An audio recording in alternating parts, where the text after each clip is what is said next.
Welcome back to Timeless Messages from the I Ching. This is Stephen. Thanks for tuning in. So if you found this video, there are messages here that will help you with a new perspective, a decision, a new way to proceed in your life. Timeless messages, it doesn't have anything to do with the posting date or the number of the video. Whenever you find this in 2 weeks of posting, 5 years from now, there's something here, and your deep divine self or your higher self, your creator, your angels, your spirit guides have guided you here to help you on your path. I also offer personalized readings in the I Ching, and if you'd like to learn more about that, there's information under the description heading on YouTube. And the general question, as I always ask, is what are the most beneficial messages for the viewers? Most beneficial messages for the viewers. And so without further ado, I'm going to pick up these beautiful silver dollars that my friend Eric gave me and ask that question. What are the most beneficial messages for the viewers? What are the most beneficial messages for the viewers? Most beneficial messages for the viewers at the time they view this video. What are the most beneficial messages for the viewers? 3, 4, 5, 6, 7.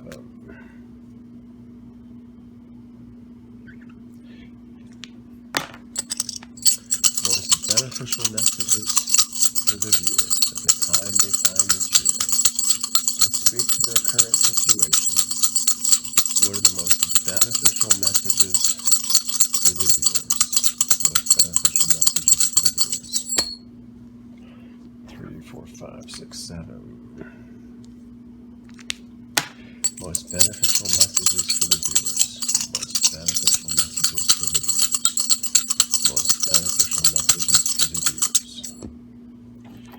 3, 4, 5, 6, 7, 8, 9.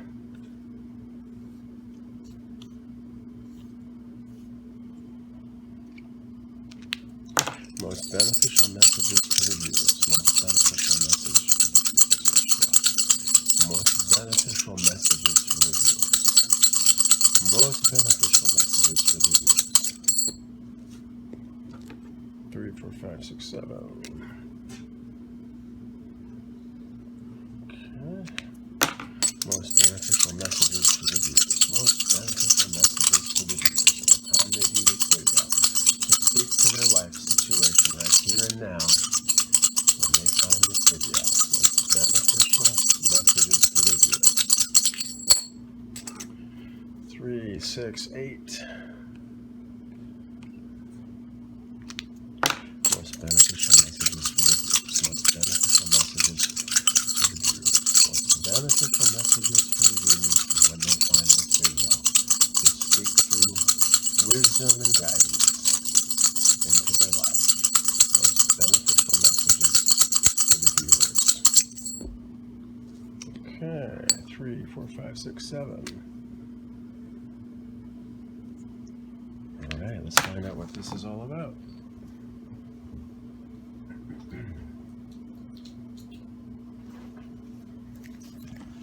Okay. Yang, yin, yang. Okay, Li. And Chien, and this is Tui. Put this over here. Bottom trigram Tui. Yong Yin Yong. This doesn't change. This is Li again. Okay, Li and Chien. Li and Chien. 14. And Li and Tui.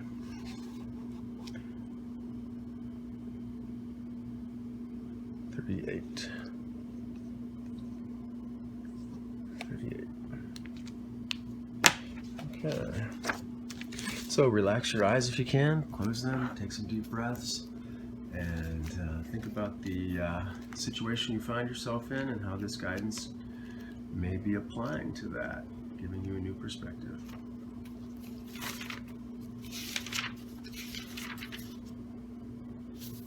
Okay, 14, possession in great measure. The clinging flame is above, and Ching, the creative heaven, is below. So fire on top of heaven. The fire in heaven above shines far, and all things stand out in the light and become manifest. The weak fifth line, this one, the weak fifth line occupies the place of honor, and all the strong lines are in agreement with it. All things come to the person who is modest and kind in a high position. And there's a footnote on this. The meaning of this hexagram parallels the saying of Jesus, "Blessed are the meek, for they shall inherit the earth." Blessed are the meek, for they shall inherit the earth. And how interesting that this is Christmas Eve 2022, and that footnote came through. Okay, so the idea of meek, modesty, and kindness are all indicated. The judgment, possession in great measure, supreme success. The two trigrams, these are the two trigrams, indicate that strength and clarity of mind unite. Possession in great measure is determined by fate and is in accord with the time that you find yourself in. I'll repeat that. Possession in great measure is determined by fate and accords with the time that you find yourself in. How is it possible that the weak line has power to hold the strong lines fast and to possess them? This is the weak line, and all the others are considered strong. It is done by virtue of unselfish modesty. This time is favorable, a time of strength within, clarity and culture without. So strength within, clarity of mind, and cultured behavior within and without. Time of strength within and clarity and culture of interaction in your external relations. Power is expressing itself in a graceful and controlled way. This brings supreme success and wealth. The image, fire in heaven above, the image of possession in great measure. Thus, the superior person curbs evil and furthers the good, and thereby the superior person obeys the benevolent and loving will of heaven.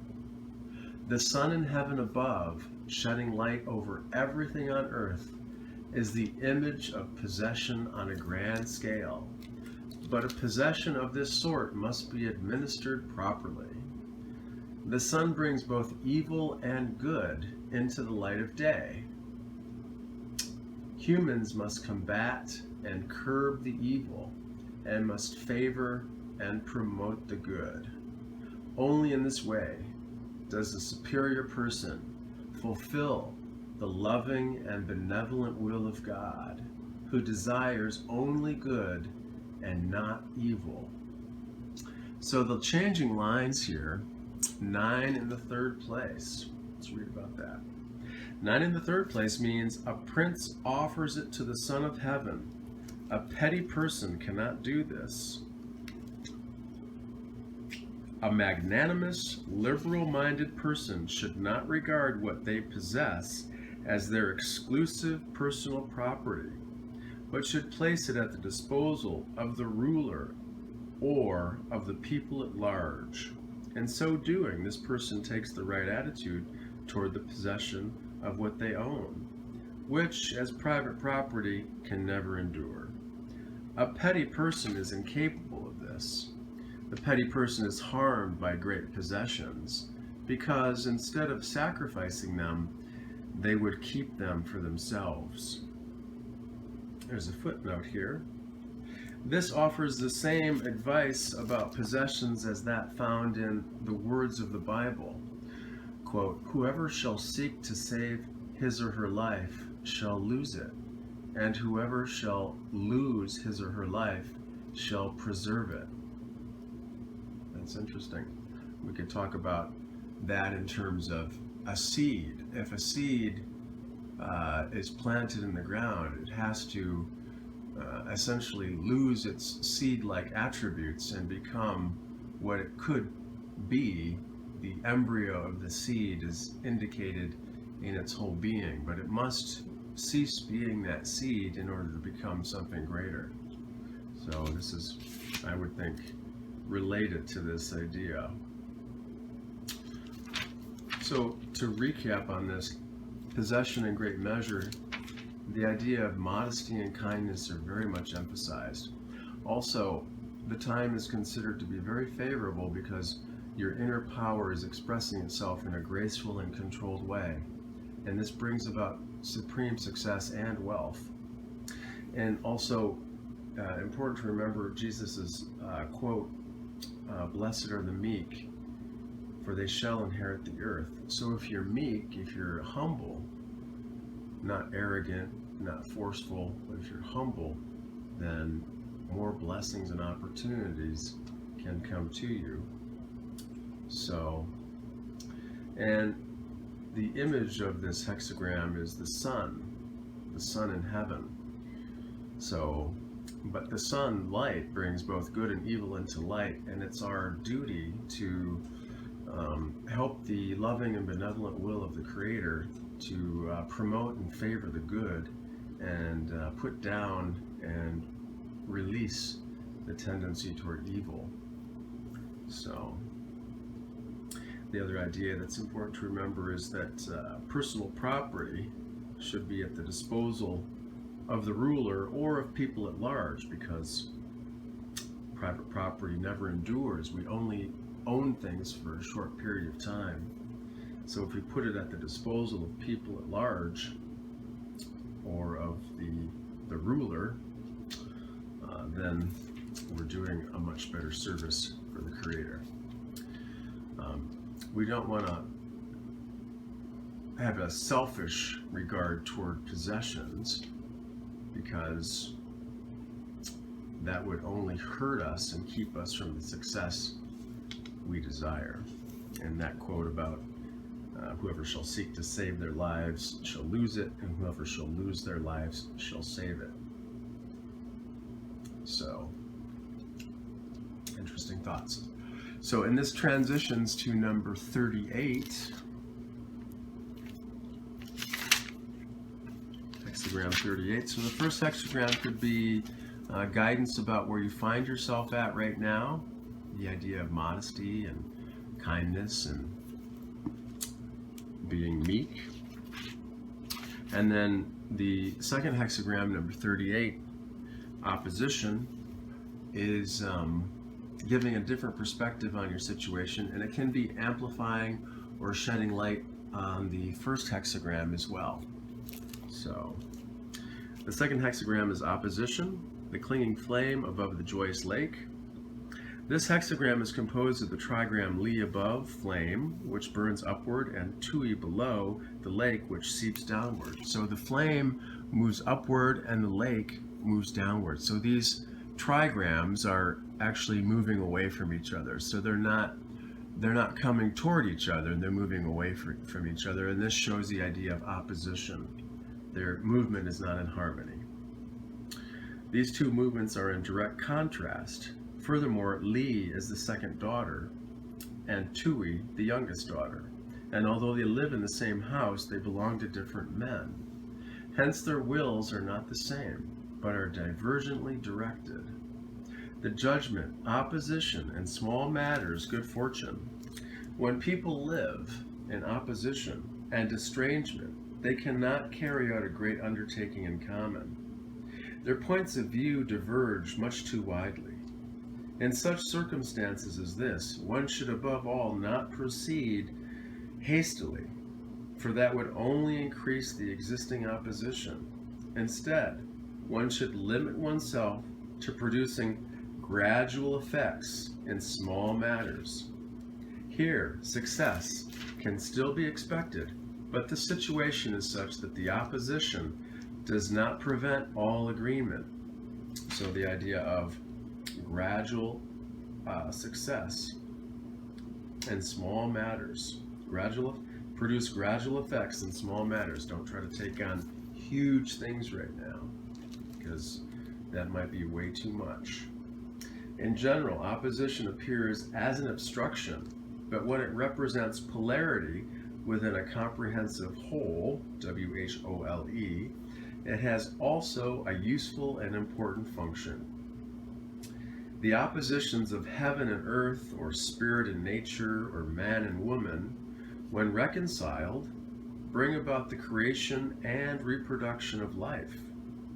In the world of visible things, the principle of opposites makes possible the differentiation by categories through which order is brought into the world.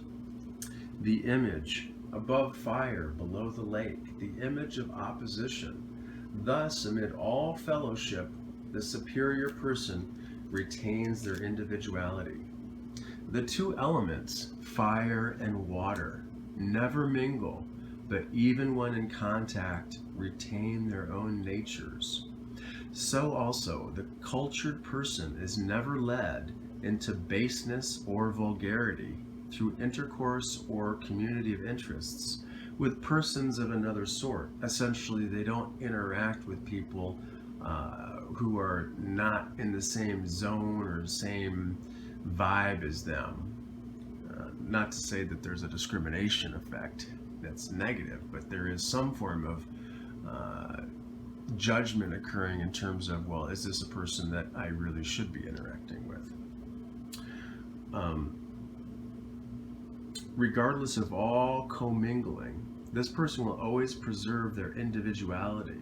So fire and water, they're completely different elements, and they always retain their own nature when they are in contact with one another.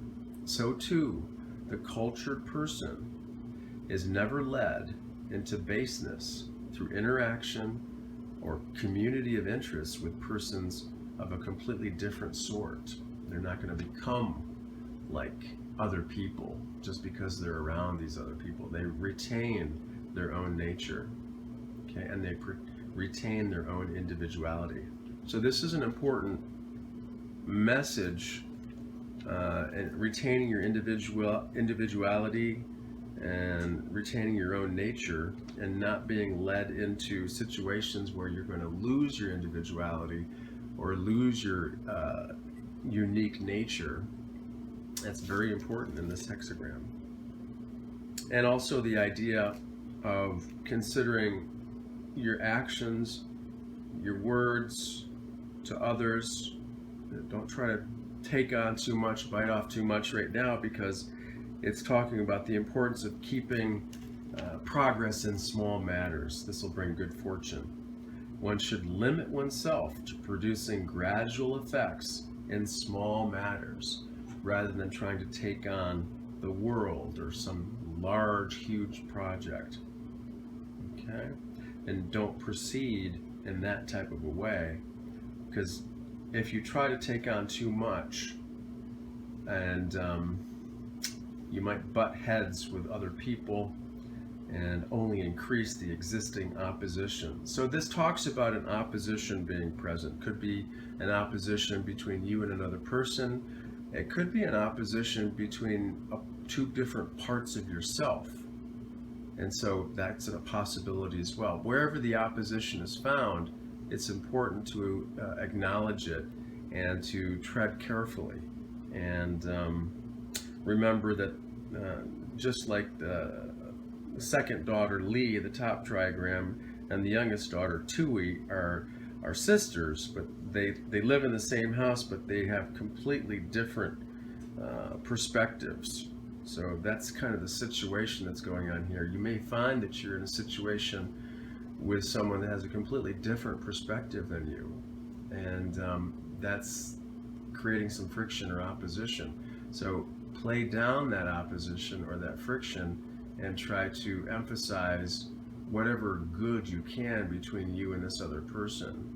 Or if there's a friction within yourself, if you feel split, divided, and there's one part of you that feels this way or thinks this way or believes this way, and another part of you that thinks, feels, or believes a different way, try not to emphasize that too much, but take on both points of view as valid points for your whole being. You can contain both those points of view without being separate from yourself and without limiting yourself.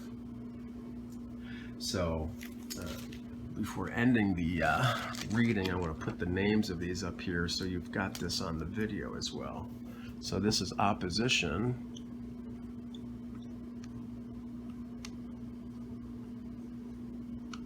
Okay. And number 14, possession in great measure.